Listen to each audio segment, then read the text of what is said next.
Good afternoon, everyone. Just wait a couple of minutes here, people coming into the meeting.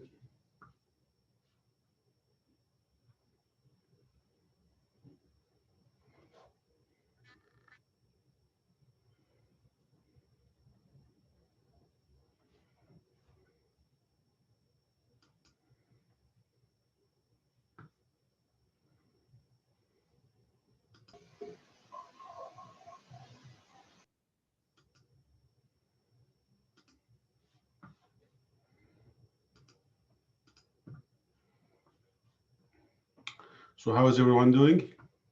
Perfect.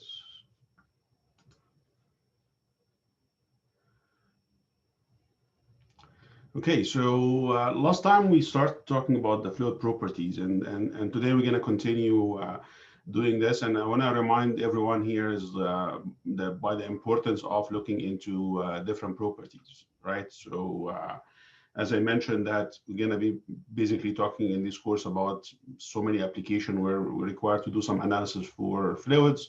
And then we need to understand how the fluid actually behave in these systems, right? So what we're going to do today is we're going to continue working on other property, and today's property is a viscosity. Let me share the screen with you and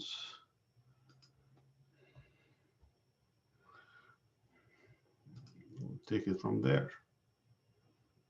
Share. So I hope everyone is seeing this. I'll put the chat somewhere here.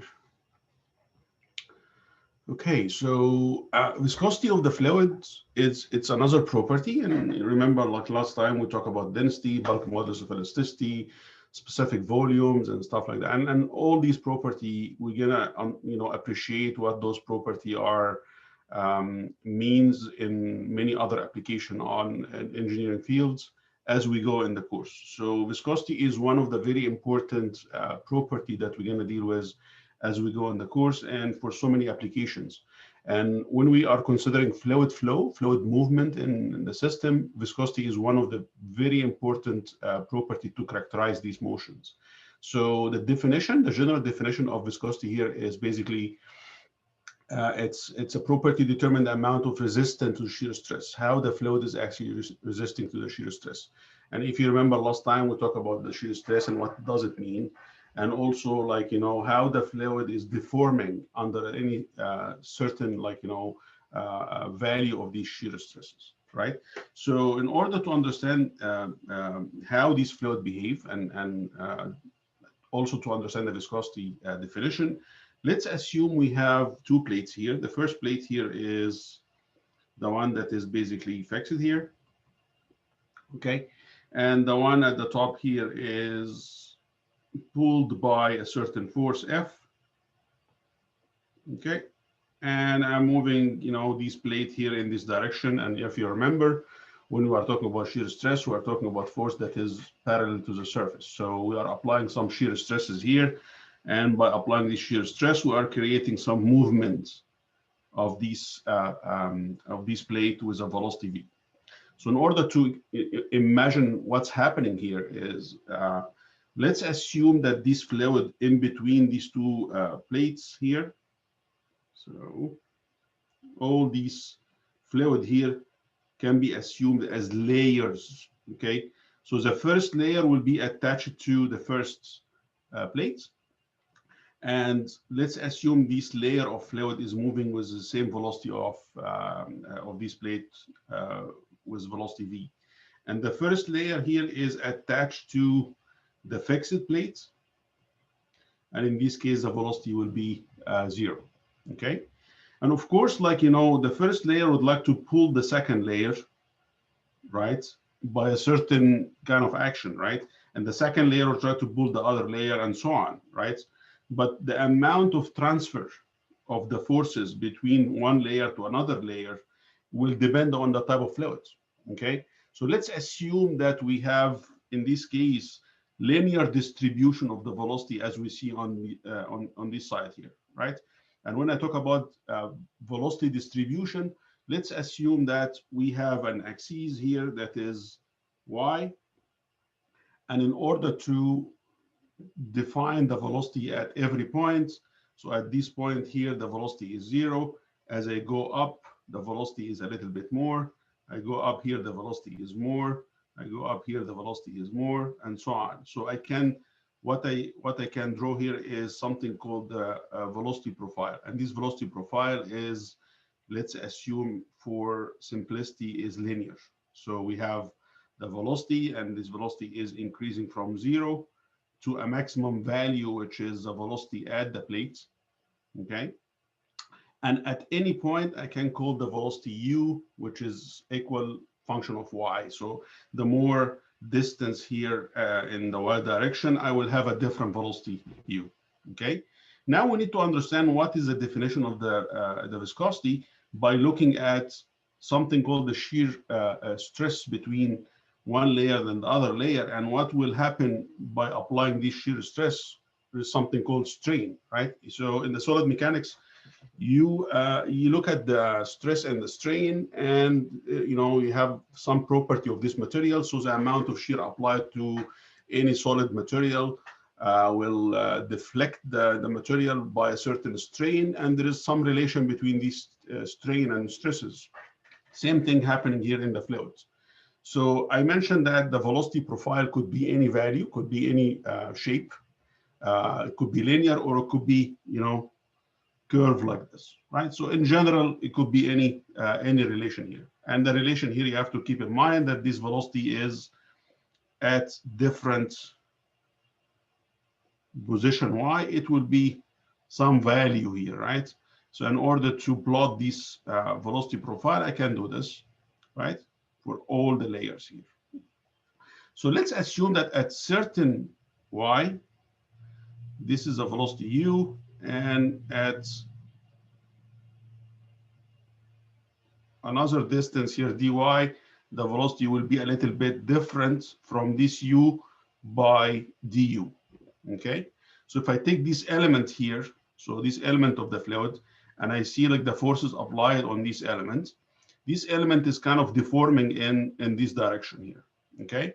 So in order to do the analysis, we're gonna assume few things. The first one is something called the no-slip condition. So a no-slip condition means here, fluid will be attached to the surface and will take the same velocity of this surface.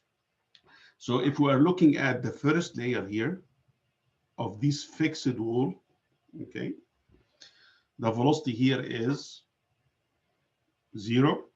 And if there is no slip condition, that means the first layer of fluid attached to this surface has the same velocity, which is 0, okay? And if we have a velocity at another plate at the top here, v, the fluid layer attached to this plate will take the same velocity of this plate, okay? And this is what we mean by no slip condition. No slip condition mean here the fluid attached to any surface will take the velocity of the same surface, okay? So now if we're looking at, the variation of velocity between one element and the other element here, or one layer and another layer here, it's all depend on some property, and this property is how much shear stress can be transferred from this layer to another layer, okay? So and that's why we define something called, shear stress and shear strain. So, and this strain here is the distance between these two layers here. The more the distance, the ability to apply or to transfer shear from one layer to another layer, what do you think? Will be more or less? Look at the chat here. So if I have one layer here, another layer here, and this distance dy, the more the distance here, do you think like, the fluid will be transferring a larger amount of shear or less amount of shear?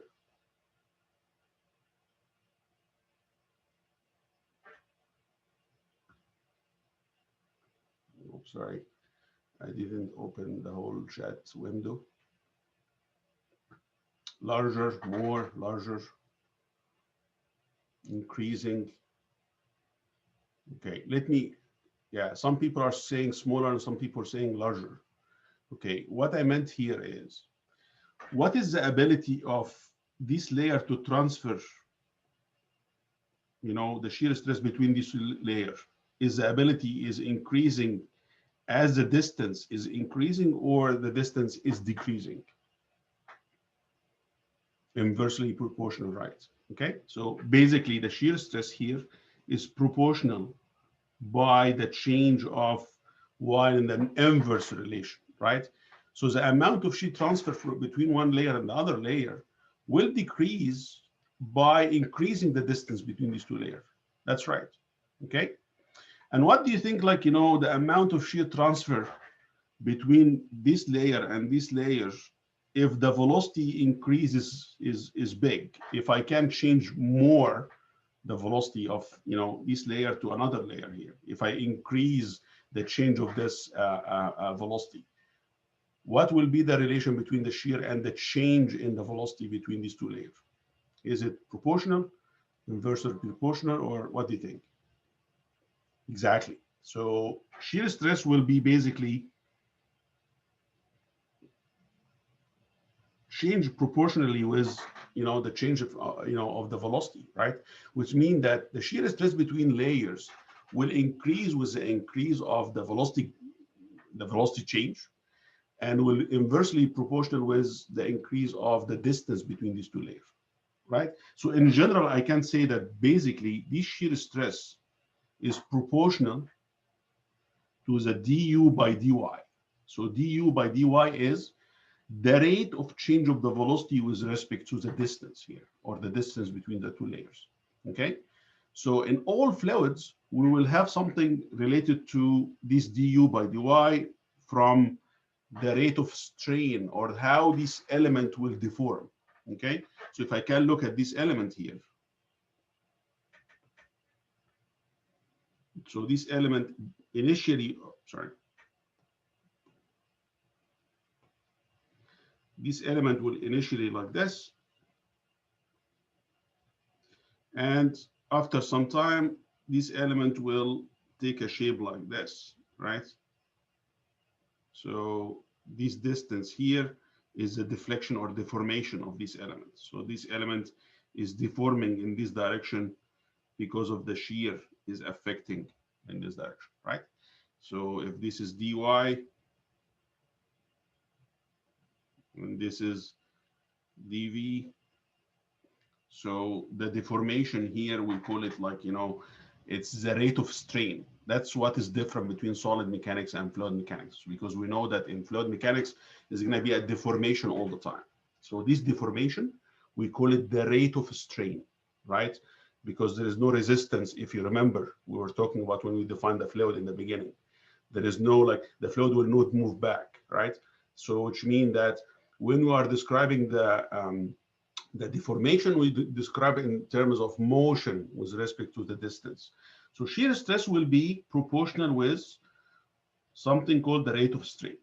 Okay, so I can now, for fluids, and under one condition, and this condition is if I have a linear relation between the shear stress and this rate of strain, I can define one type of fluid.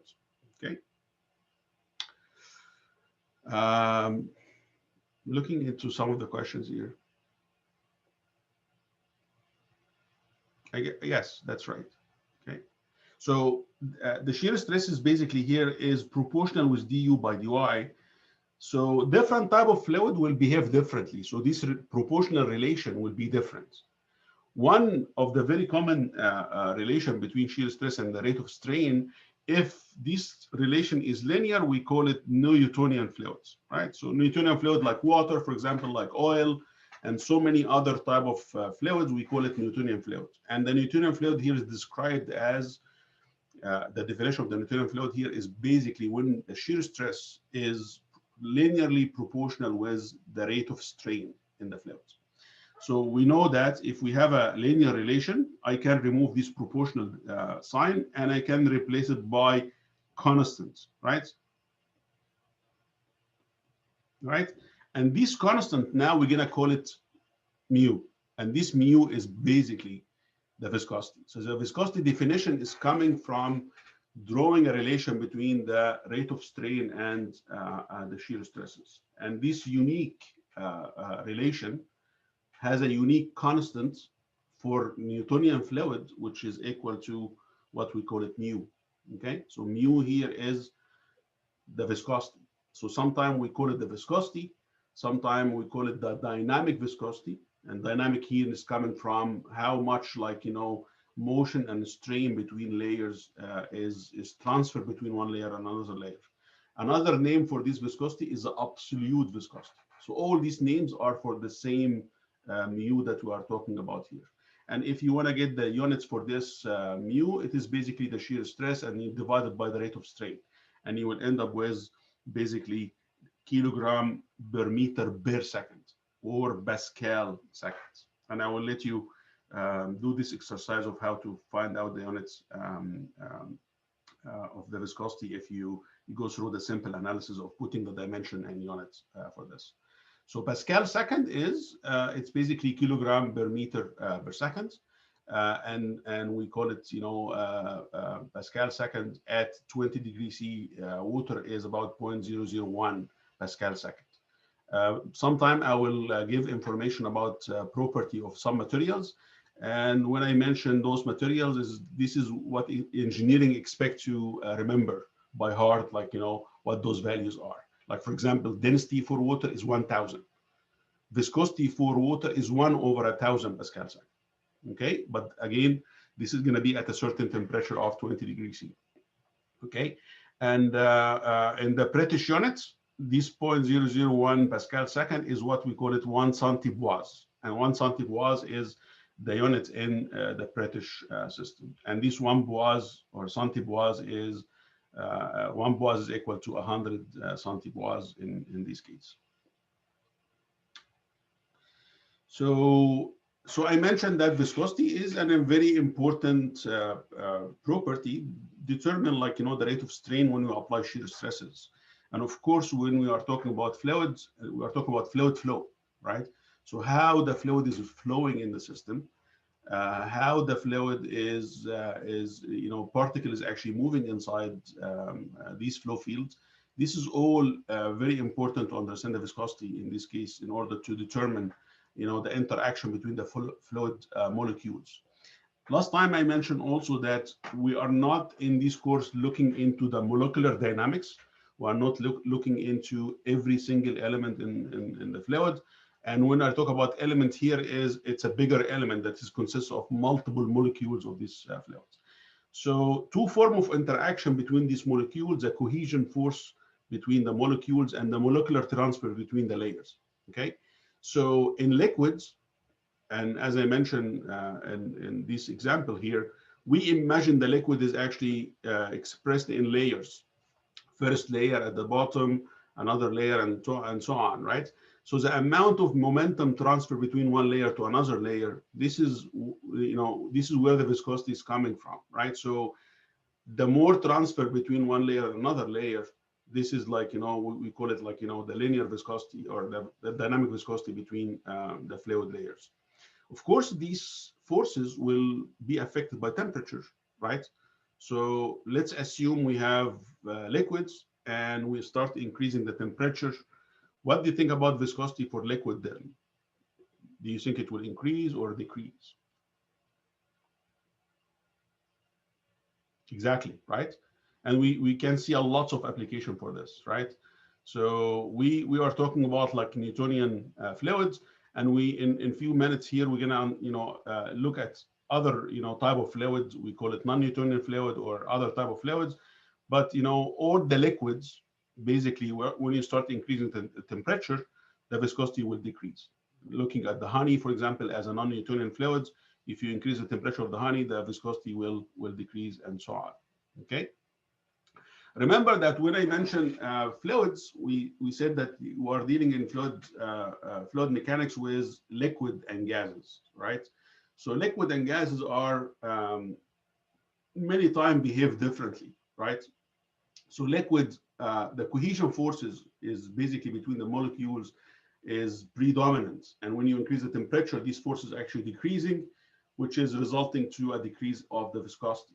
But for gases is a completely different aspect, because the transfer of momentum between the molecule is not in this kind of layer formats. It is a molecule that is hitting each other randomly, right? And that's why when we are looking experimentally about, like, the viscosity of gases, we found actually the viscosity of gases increasing with the temperature. And why this? Because the dynamics of these molecules increase with the temperature, which is creating a lot of friction between the particles inside these gases. So you have to remember that in this case, when we are talking about liquids or we are talking about gases, viscosity is changing differently for both type of fluids. So for liquid, you will see this is decreasing, as everyone was saying here. But for gases, you will see the viscosity will basically increase with the increase of the temperature. Okay, and that's only because of the dynamics between the molecules are different in liquid than for gases. And the definition of the dynamic transfer between a particle and another particle in liquids, it's kind of in the form of layers, but for the gases is a random motion between the molecules, which is increased by the increase of the temperature of these particles. So I mentioned that if we have shear stress that is equal to mu du, or let's use u, same as, if the relation between the shear stress and the strain is constant, and the constant is the viscosity, I can call this kind of fluid is Newtonian. Okay, and if I start plotting that like the shear stress, so let's say here this is our shear stress axis, and this is the rate of strain axis. Okay, and we just put it here in terms of time because we're talking about, like, not the strain, but we're talking about also the rate of shear strain rate. So if this relation is linear,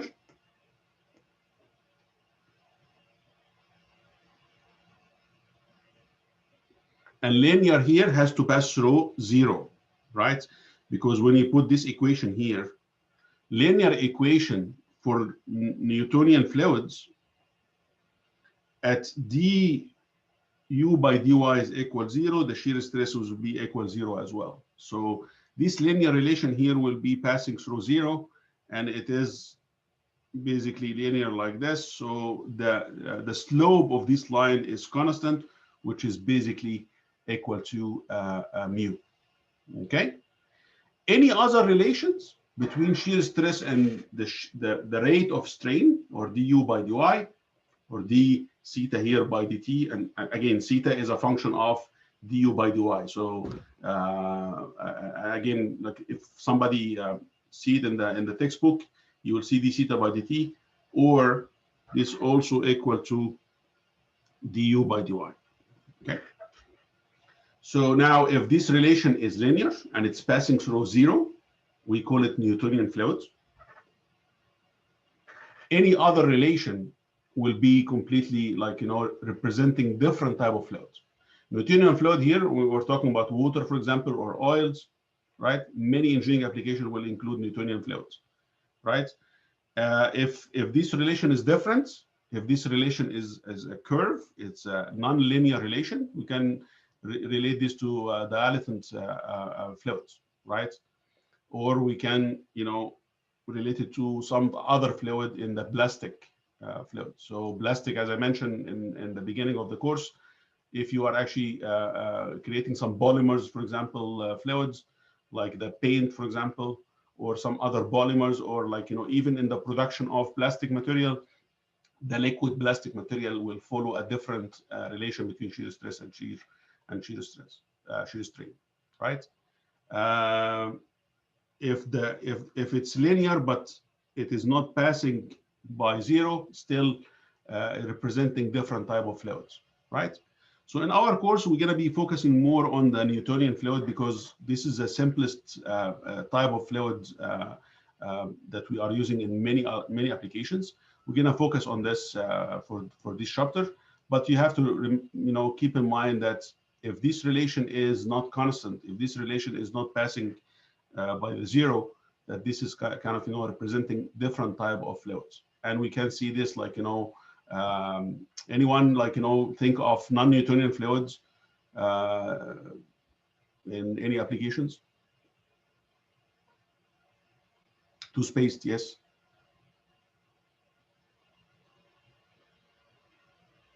I don't know what is oblique. Any other? Ketchup, right? Cornstarch, right? Mud, for example. What else? Mustard, yeah. Many food applications have non-Newtonian fluids, right? So all this type of application is it's kind of a relation between shear stress and shear strain. So sometimes you will see some shear thinning fluids, shear thickening fluids, and all this kind of definition is a description of a non-linear relation between shear stress and shear strain. Okay, so we agree on that. Casting here, like we're talking about like for example molten metal, like and steel production. Yes, right. Another important property, and we normally use it for many application of fluid flow, is something called kinematic viscosity. Remember, the first one was viscosity. It's mu, right? Mu is viscosity or dynamic viscosity or absolute viscosity. All these are referring to mu, right? This kinematic viscosity is nu, right? And nu here is a very simple definition. It's basically the viscosity divided by the density, okay? And what is this, how this is important? When we start chapter 4, I guess, we're gonna talk about fluid flow. We'll understand some kind of definition related to laminar flow and turbulent flow, fluid kind of kinematics, how the fluid is actually moving and so on. And we'll see the term mu over density is repeated a lot. That's why engineers will come from, the fluid mechanics people start defining a new term that is called kinematic viscosity, and it's basically a simple term of viscosity divided by the density.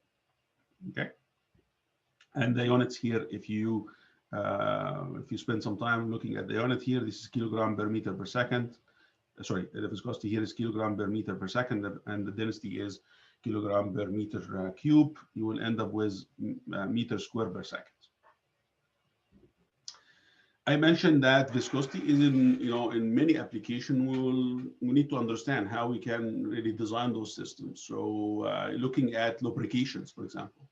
Lubrication is one of the most important applications to understand, the term viscosity, right?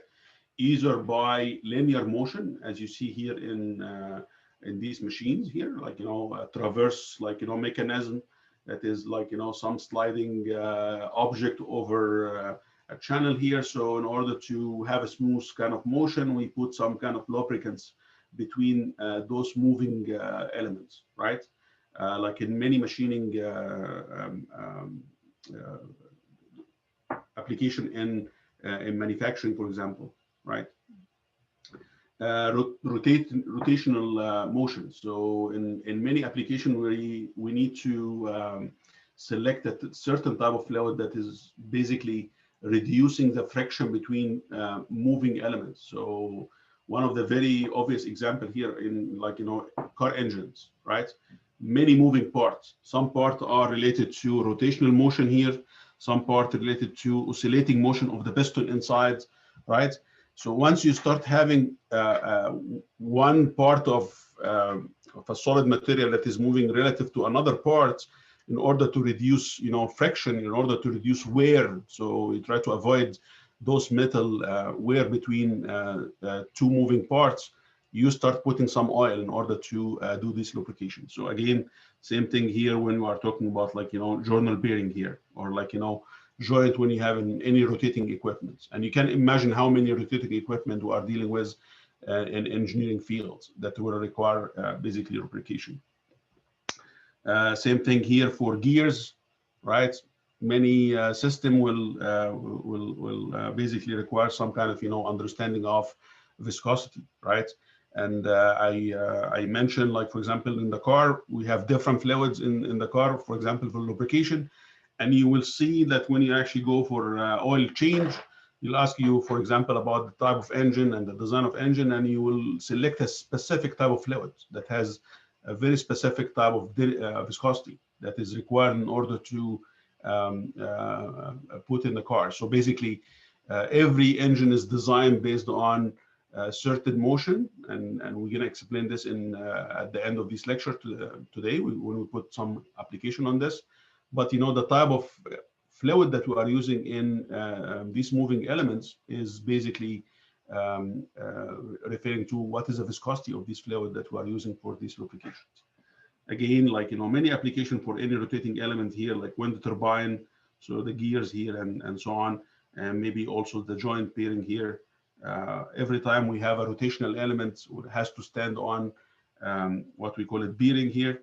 So we have to provide some kind of lubrications, like to reduce friction between those moving elements. One of the major importance of viscosity is fluid flow, right? It's not always lubrication, but I mentioned that in the definition of the viscosity, it is resistant to fluid motion, right? So how the fluid is resisting the deformation or the rate of strain. So you can imagine layer of fluid is moving inside the tubes, right? So now in order to push fluid inside the tubes, we are pushing this fluid in kind of, we'll understand in chapter 4 how this fluid moving, but you can imagine now it is particle that is moving inside this piping, right? And those particles could be moving in the form of layers and so on. So the resistance to the fluid motion is basically will be affected by the the value for the viscosity of these fluids.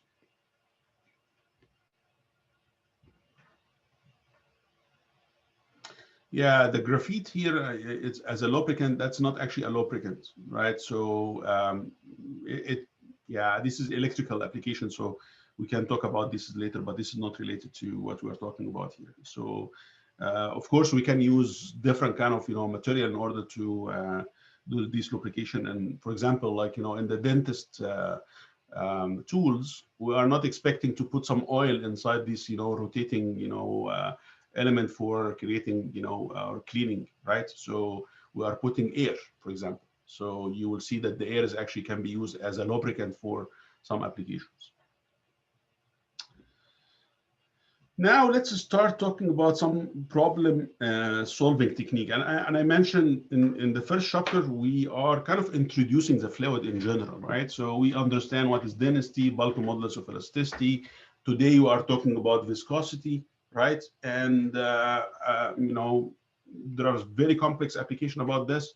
But even if you have a very simple problem of viscosity, we have to start maybe thinking about some kind of solving technique when we are looking at every problem. And this solving technique will be applied to any, to be honest, in any part of this course.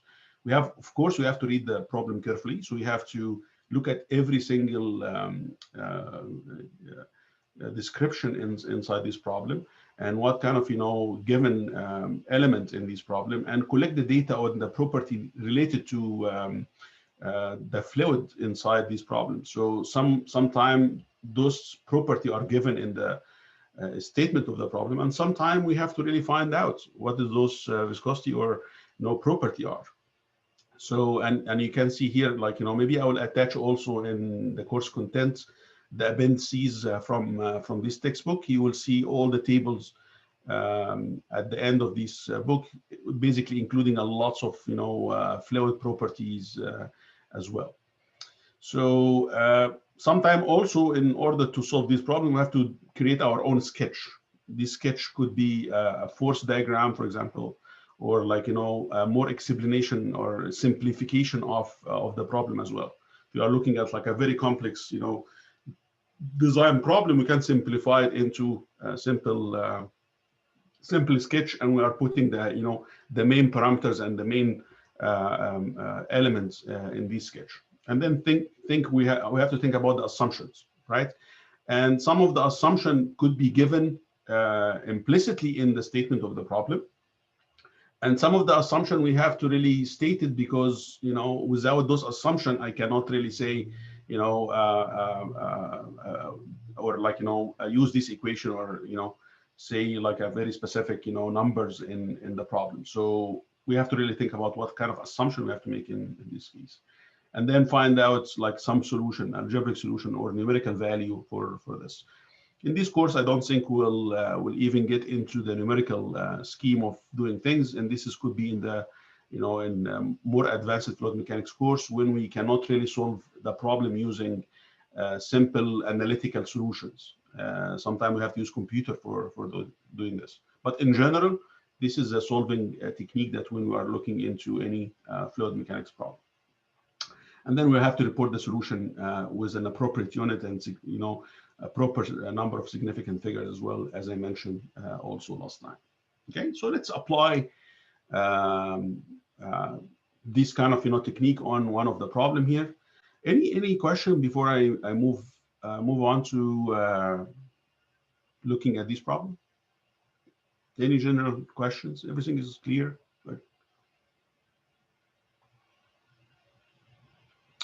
I see none here. So let's look at this problem here. So I have, and this is one of the problem in the problem set listed for this week, a block of weight W. Okay, so I have a block here. So this block is sliding down an inclined plane while lubricated by a thin film of oil. Okay, you see here, thin film. Okay, so thin film mean here we have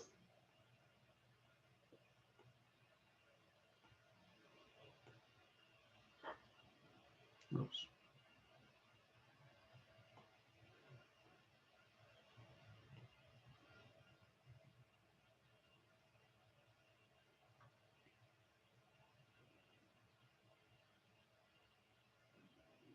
Okay, so we have a thin film of oil, and this block is sliding down an inclined plane, and the angle is given here. But the first important statement here is a thin film of oil, and we're gonna understand why now. You know, our solution will depend on this kind of thin film statement, or the film of the oil. As in this figure, the film contact area is A, and its thickness is H. So this distance here is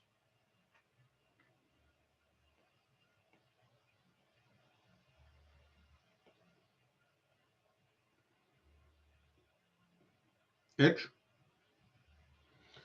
And when we are looking at this area here, this is A.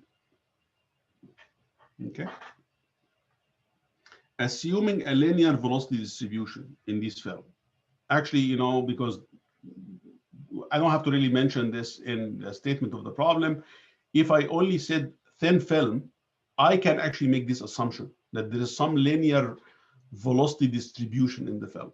Most of the time when we are talking about viscosity problems and looking at the layers between the, you know, the moving element and the fixed element, and if this distance is very small, I can really assume a linear relation in the velocity inside this film. So he's asking now to derive an expression for the terminal, or like, you know, explaining more here, zero acceleration velocity of the block. Find the terminal velocity of the block if the mass is given at 6 kilogram, the area is 35 centimeters square, theta is 15 degree, and the film is 1 millimeter thick, SAE oil, 30 oil at 20 degrees C. Of course, like, you know, if I look at, you know, the table, I can find out, you know, for this very specific oil, what is the viscosity, right? And I mentioned also before that these numbers, or the fluid property, will change with the temperature. So make sure that you know, at 20 degrees C, this is what you need to find out your viscosity at. Table A3, that's right. So now, how can we start this problem? Okay. So let's first extract those assumptions in the problem. The first assumption is what? Thin film, right? And he's actually explaining this thin film is linear velocity distribution, right? So how can I do this? So maybe I will just create another page here.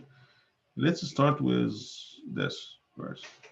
Okay, let's put it again here. So I have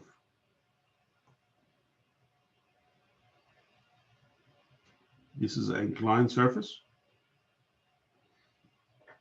and this is a block.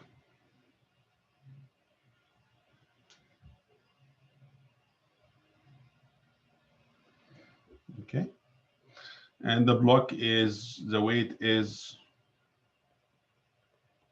so given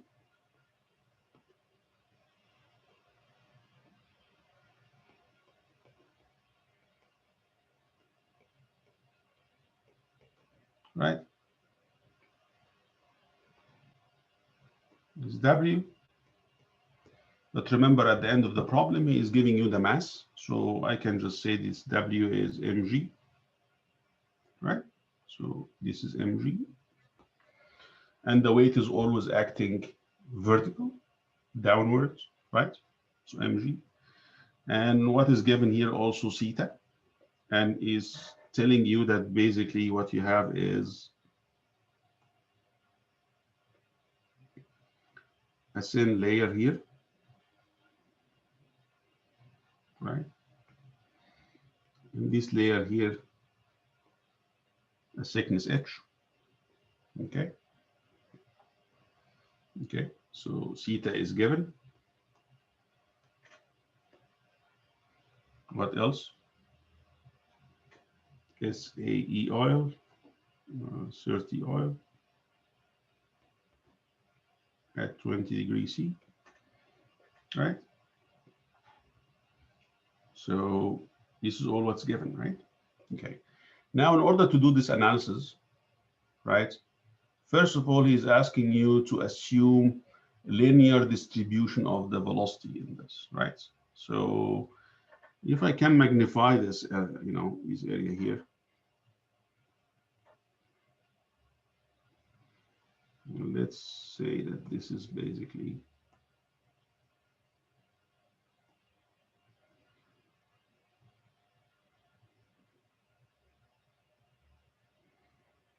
okay, and this is a block, right?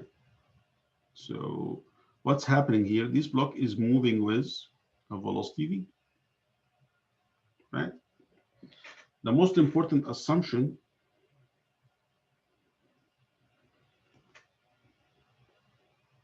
is, first, anyone?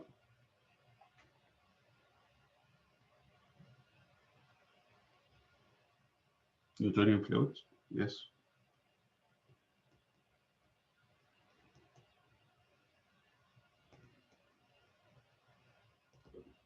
Very important. Second,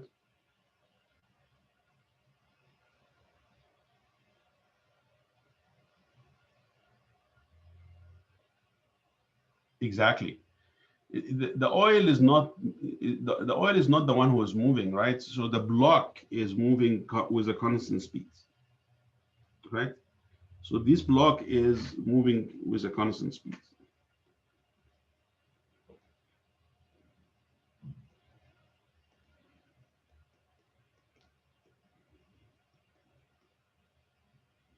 And why is this? Because, if the block starts moving, it will go from the rest, which is 0, to a certain velocity, and then as it go down, it might slow down until it hit, the ground. But he's telling you that you use something called terminal velocity, right?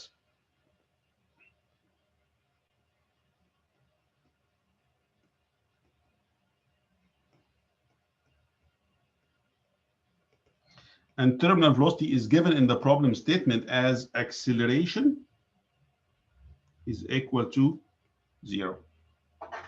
Same thing as if you're saying that this is basically a constant speed equation. Okay. Very important assumption that is already given in the problem, right, is linear distribution. Okay. So what do you mean linear distribution? So if I take a cross section here, and this is like the surface, and the surface is fixed, so 0, right? And the block is moving with velocity v, right? If I assume linear relation, that means the velocity is increasing as I go with distance y, right? So the velocity is increasing linearly with the distance, right? So I can say that this is basically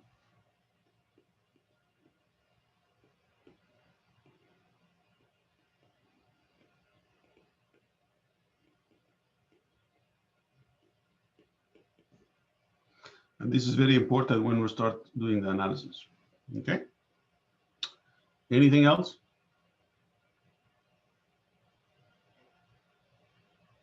We don't have anything else. Okay. So now in order to do this analysis for the problem, how can we find out, you know, I was asking you to find out, like, you know, expression for this terminal velocity v. Okay. So what equation we have in order to solve this problem? So first we have to put the sketch as we'll put it here. And what is actually affecting this block in order, or what is the driving force of this block to move in this direction? What forces? Gravity, exactly, right? But the gravity is actually acting on this direction, and we are not interested in this direction because basically the block is moving in this direction. So what we can do is we can take the component of this weight, right? If this is 90 degrees, if this is theta, this is the direction, this plus this is equal to 90, so that means this is also theta.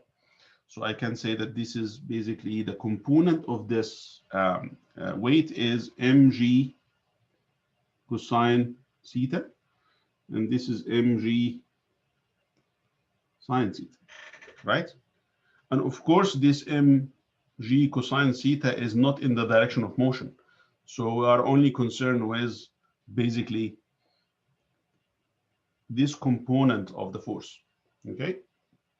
And in order to do the analysis for this forces, we know that basically as this block is moving in this direction, is going to be some resistance here, right? You agree? So, and the resistance here is basically coming from the viscous force, right? So now, in order to write down the equation of motion, we have to apply what? Anyone?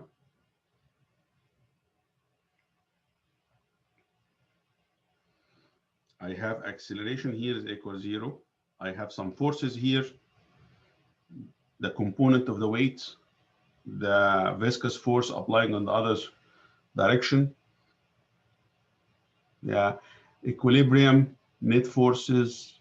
Yeah, it's okay. It's a key word, but it's not the technical word for this force balance, right? Force balance is when we are talking about static, something is not moving, okay? Exactly. The force is equal to mass times acceleration, and this is what we call it the second law of Newton, right? So when you apply the second law of Newton,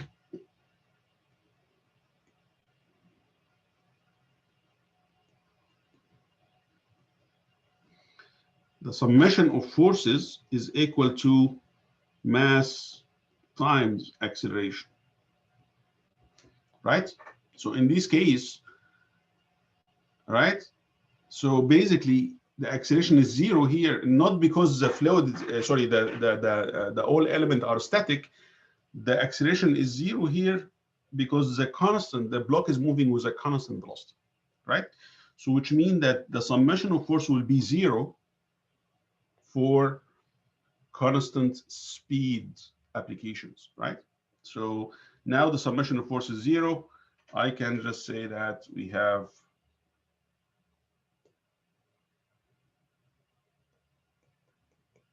okay.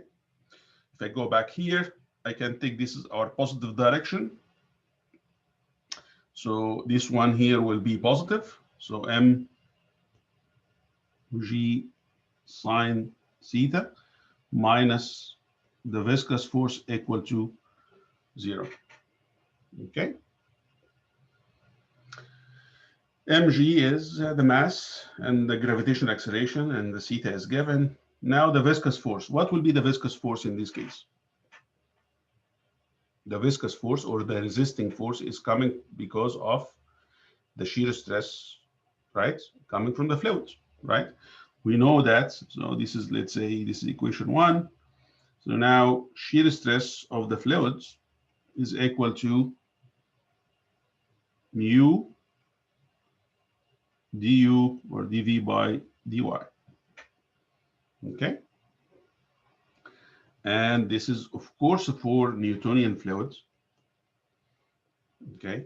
So mu here is constant, and I can go to the table A3 and find out the value. That's not the problem here, right? But this shear stress is basically applied over this area, right? So this area here is A, is given, right? If I need to find out the force, simply I have to multiply the shear stress by the area, right? So, okay, so I can find this. So force will be basically shear stress times the area. So it's mu dv by dy times the area. One important assumption that we made already is linear velocity distribution. And this linear velocity distribution is very important when we are trying to get like the dv by dy. For a linear velocity distribution, what do you think about this dv by dy?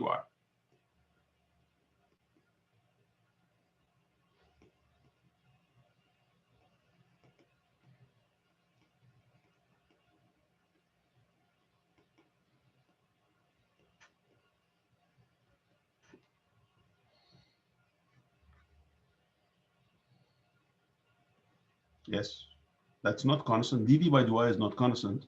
The slope is constant, right? And dv by dy, if you remember the mass, when we have a differential element like this, and we have a linear relation, we can convert this into delta v over delta y. Okay. So if I go one step here, this is a point 1 and this is point 2. Okay. So this is point 1 and this is point 2. Okay. One of the very common mistake that students will do, like, when you try to find out dv by dy, this problem is very simple. Like, one moving surface and the other one is fixed, right? But I tend to use same kind of, expression every time I solve the problem. So it can apply to even much more complex problem.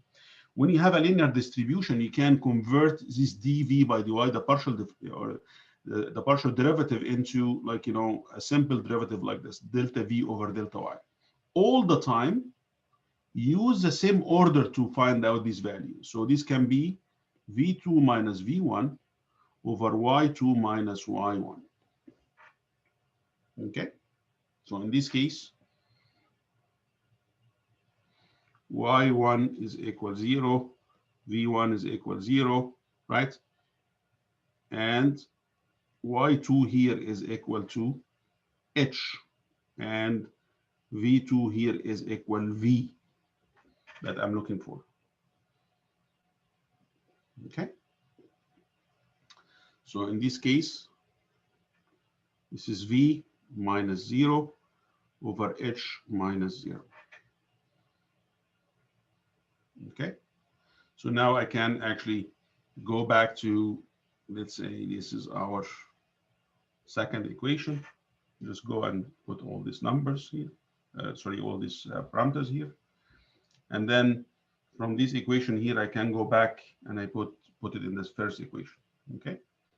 So let's first put FV.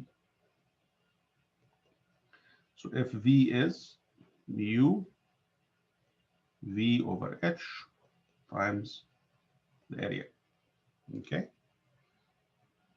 So this is our equation 2 becomes this, right? Now into equation 1, I know that this is basically mg sine theta, right? And minus fv, which is mu v a over h is equal to 0, right? I can take this whole thing and put it on the other side as a positive sign. So mg is equal, sorry, you can just put it a step at a time.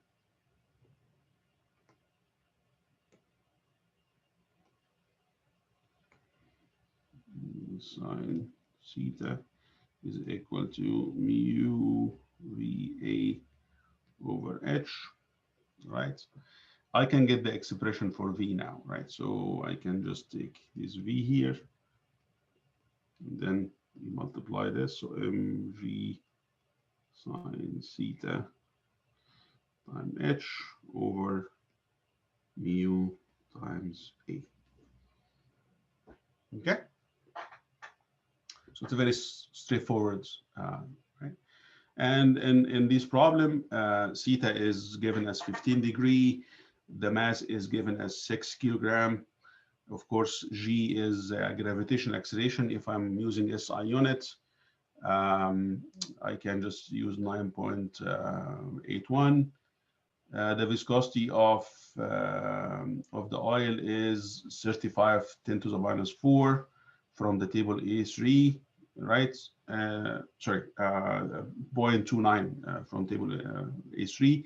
And the area here also is given as 35 centimeter square.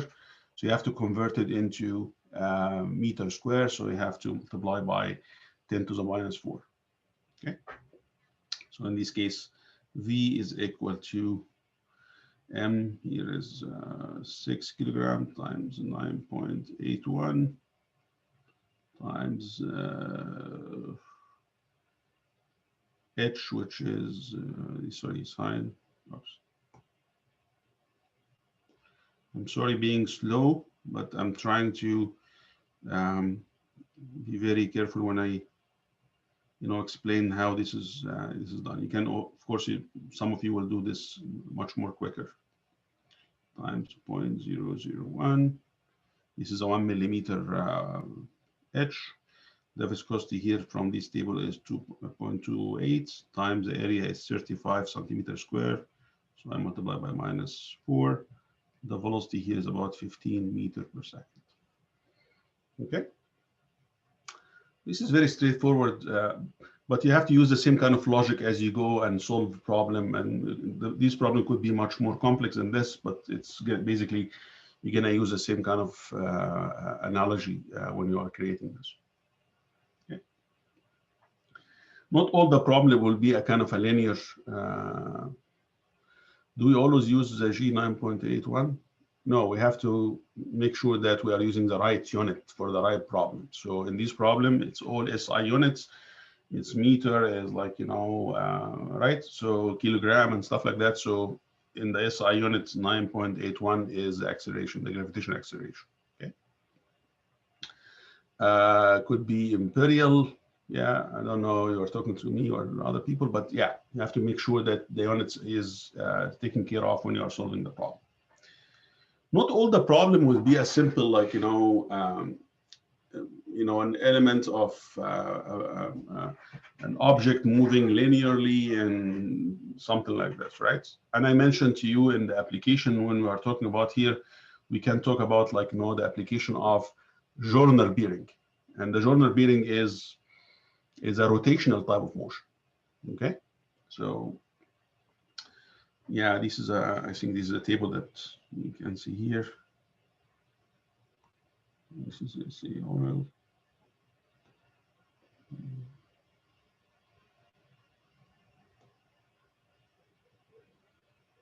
30. Right.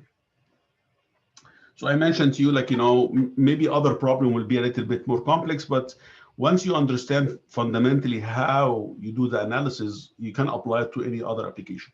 And I mentioned we are kind of, solving,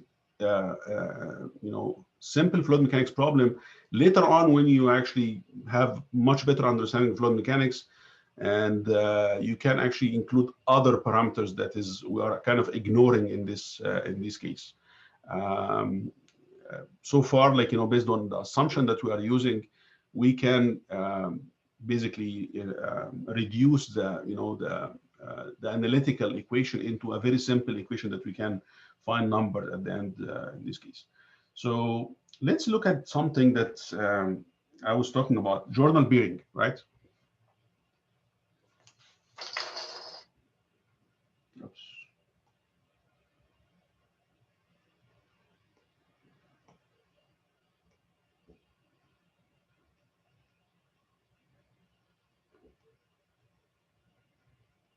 And journal bearing here is very common application when you have a rotating machinery, right? So in many time when you have, like, a shaft, and this shaft is rotating in a housing, like, I'm sure, like, in the mechanics that you maybe have talking about this stuff, but let's see how can we. So if you have, like, for example, a shaft like this.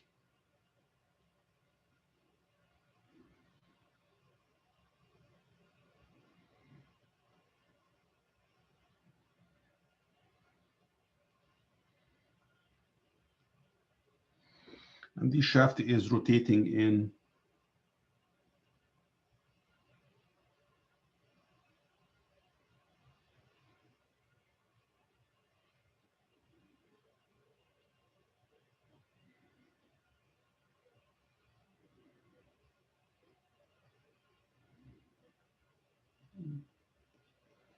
and this could be the end element of any rotating equipment. Could be a pump, could be a turbine, could be, any, like, any application you think of, like the wind turbine that we're talking about here. There is some element where you you support a rotating shaft, and this shaft, it could be rotating in this direction with rotational speed n. So, right.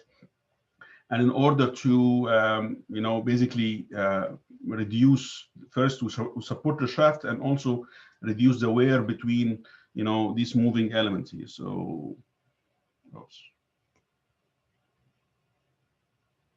Okay. So we have to put some fluid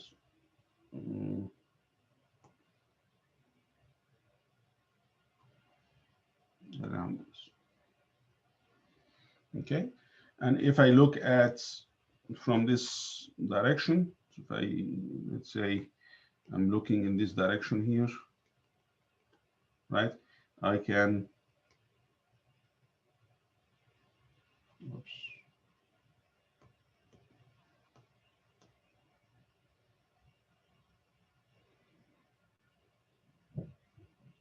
It doesn't look good.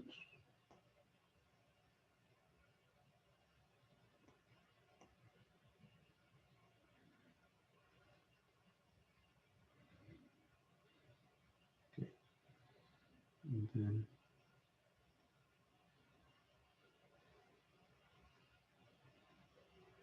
that's not the best, but anyway. Okay, so now what we have here, we have a rotating shaft, and I have fluid here. Okay, and I have a rotational speed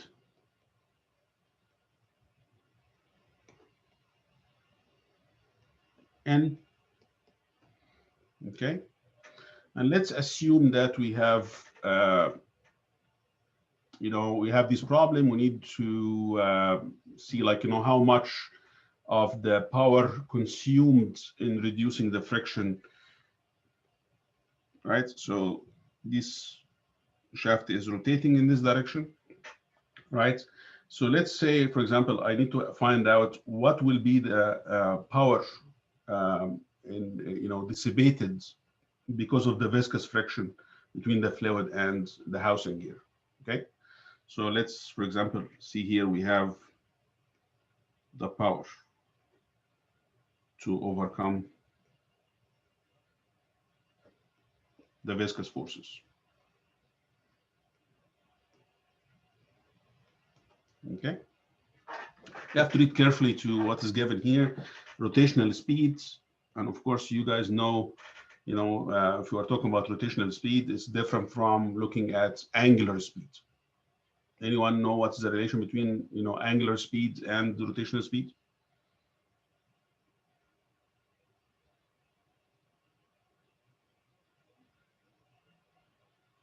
Anyone? Okay. So when we are talking about angular speed omega, omega here is 2 pi n over 60 if this basically given as revolution per minute, right? So rotational speed is how many turns, how many revolution per minute in this problem. And most of if this is something like a part of an engine and this engine is rotating 10,000 RPM and lots of people, yeah, exactly, perfect. So somebody was writing the equation. So when you are actually driving the car, you look at the RPM and you see the the rotational of the motor is that much, like 1,000, 1,500, 2,000 RPM and so on. So this somehow translated into an angular speed, and the angular speed here is when we are looking into moving elements, right? So in this case, a particle at this point here, it has rotating with a certain direction, or taking an angular distance. We call it the angular velocity, right? So this is basically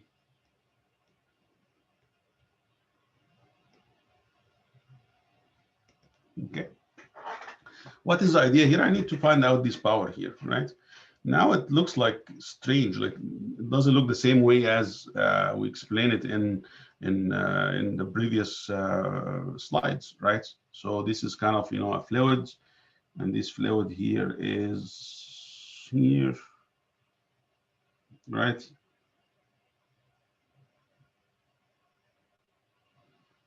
But I can simplify this this problem into similar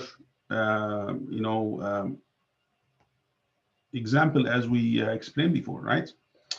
So how we can do this? So let's assume that we actually first, if we put like first assumption, let's say,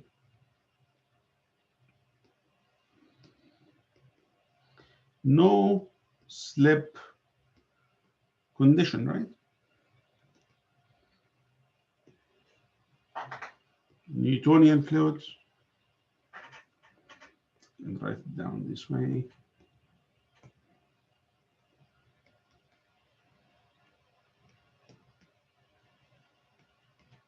Okay.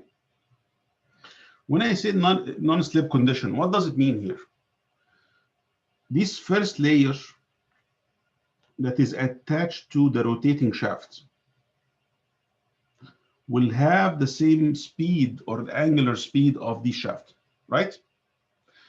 And this layer that is attached to the fixed housing, right, is equal 0, right? The velocity of the first layer that is attached to this kind of fixed, right? And let's assume that not assume, sorry, this is given as, let's say, for example, L. So the length of this housing is L, okay? And let's say also what is given, I'm just thinking about a problem that we might be like interested to do an analysis for. And let's say the shaft here radius is R1, and the journal housing here is R2. The radius here is R2. And the viscosity here is mu. Anything else? W, okay, perfect. Now, when I look at this fluid between two solid surfaces, one surface is rotating with an angular velocity W, and the other surface, which is attached to this housing, that is fixed, right? I can imagine now if I cut this surface here, right?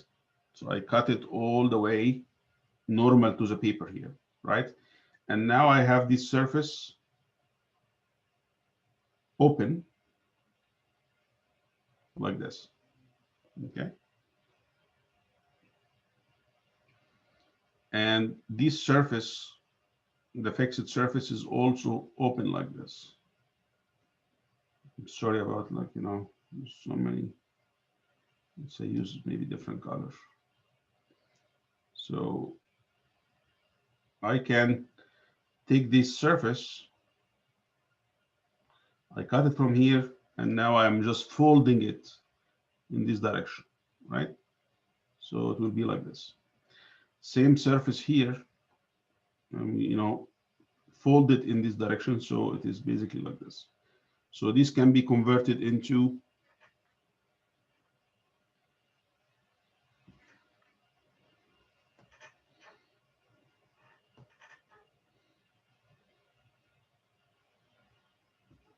right, and okay, and of course in the normal direction. What do you think about this normal direction lens?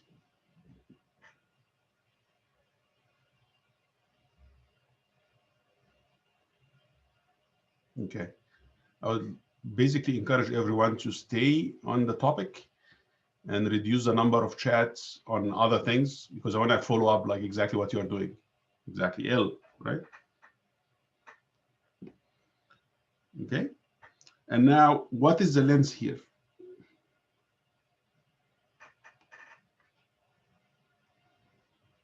Anyone?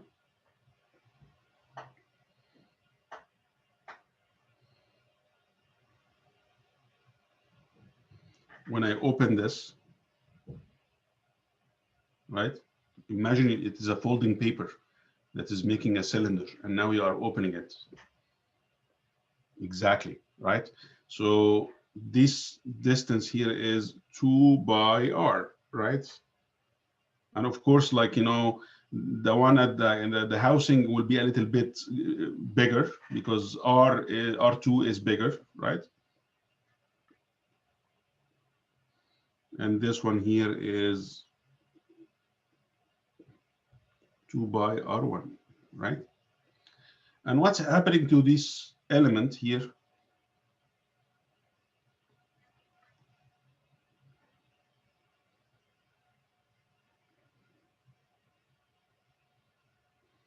This element, which is attached to, I mean, the fluid element or the fluid layer here, is in contact with a moving, rotating shaft, right? What do you think about the speed of this, right? So imagine this is going like this. So this is basically moving with a velocity v, right? And because now it's open in a linear direction, what do you think about this v? What is the velocity of this layer if you open it, if you fold it to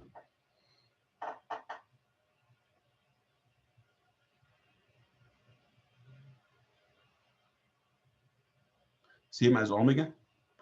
Yeah, there are some relation between this. You remember? When we have an element like this, the linear velocity is a function of angular velocity by the radius, right? So if this is R1, so the angular velocity, omega, times R will give you the tangential velocity, right? So V is omega R, right? And if I'm talking about the shaft, that means it's R1, right? So this is basically R1, right? So now I have a completely, like, you know, similar problem to the one I just solved before, right? No slip condition, Newtonian fluids, I have a distance here between these elements. What do you think about this distance too? What is this distance? H, yes, but H here is, from these dimensions is given, I kept exactly R2 minus R1, excellent, right? So R2 minus R1, right? So R2 minus R1 is your distance here. And now there is a fluid in between, like, this.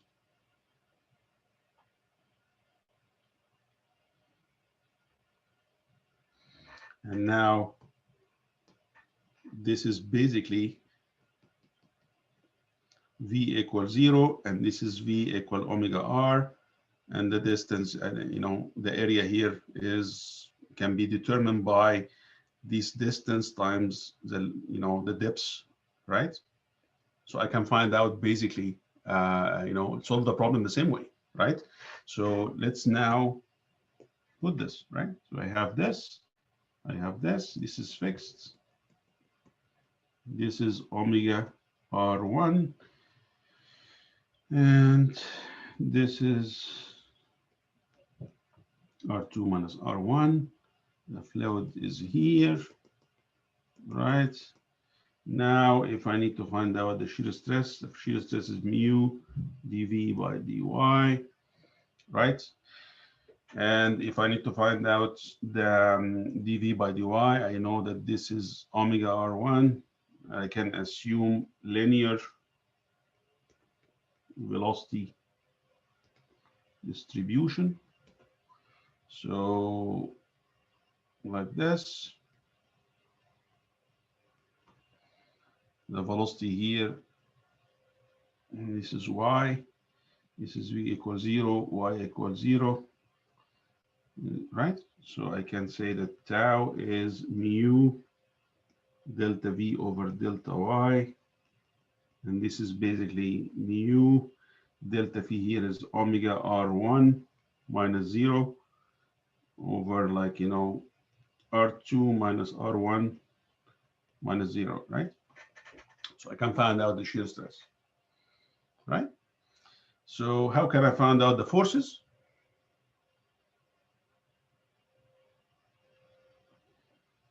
Right?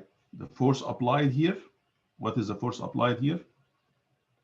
F is equal to shear stress times area. Okay. Anyone can tell me what is the area is? Tau is mu R1 R2 minus R1. This is tau times the area. The area is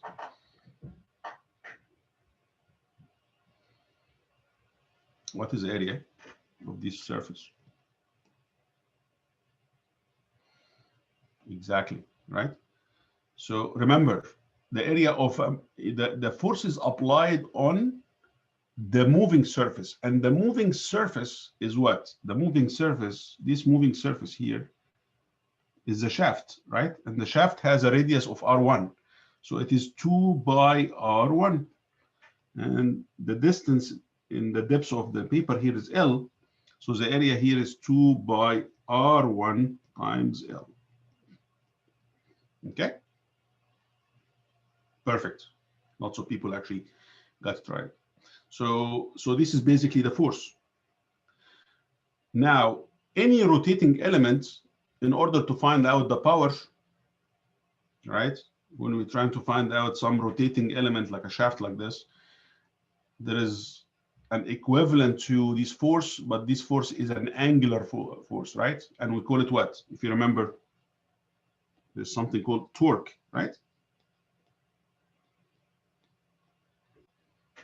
So when you have a moving, a rotational motion, right?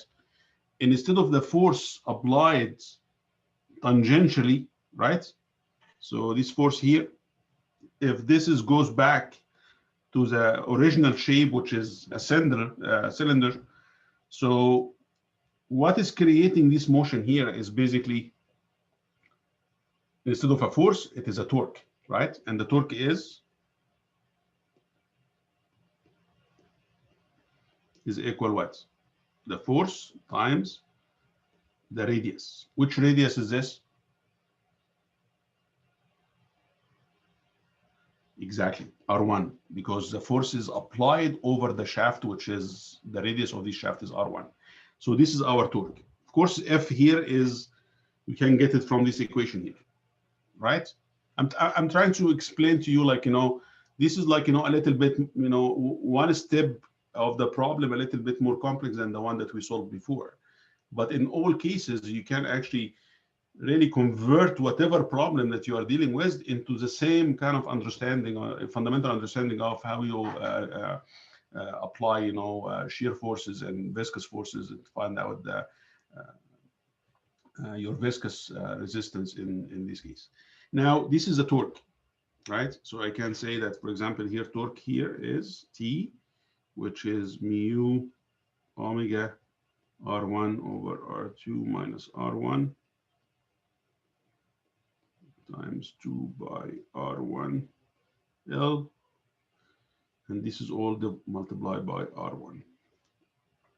Okay, and remember that also omega here is 2 by N over 60, and N here is revolution per minute.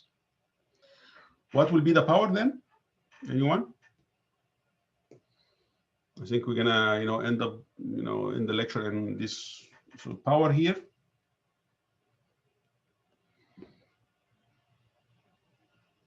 I found out the torque, and this torque is a resisting torque, the dissipating torque, the torque that is, coming from the fluid in order to resist the motion of the shafts, right? So what will be the power now will be dissipating in this? Power is torque times omega, okay? And this is for any rotational element. This is like, right? Of course, you can get the torque from the previous equations, and you can find out the power, and you can apply whatever numbers given in this problem. I'm gonna stop here, and then next time we're gonna talk about other property, surface tension and capillary action and so on. So anyone have any questions before I go? Can you go back to the previous page for just a sec? Sure. Thank you. No problem.